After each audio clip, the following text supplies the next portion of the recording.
Earlier this year we were given a taste of Metal Gear Solid 5 with the release of Ground Zeroes across 4 different console platforms.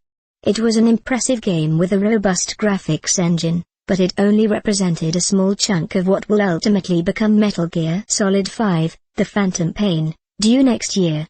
However, the release of a 1080p 60 video of the 30-minute E3 demo, at 50 Mbps H.264 no less, allows us to post an update to some of the visible changes observed in this demo version of the Phantom Pain versus what we experienced earlier with Ground Zeroes.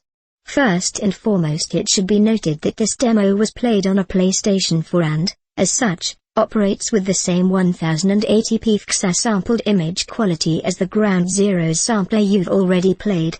In short, it still looks great, but some areas where the game is a little lacking tend to be much more noticeable in the new locale. For example, texture filtering is an area that could do with some improvements.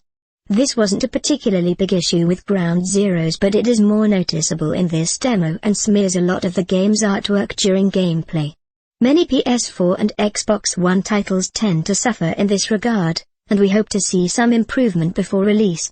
Looking beyond image quality, we found a few other things worth mentioning.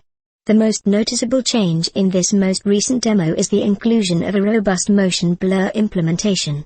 Motion blur is now appropriately applied to animations and camera movement, further enhancing fluidity of the experience.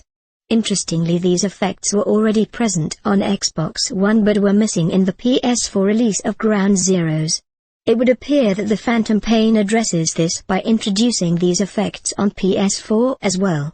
It's a nice effect, but there are some artifacts visible at points, for example around the wheels on the Jeep as Big Boss drives away from the scene.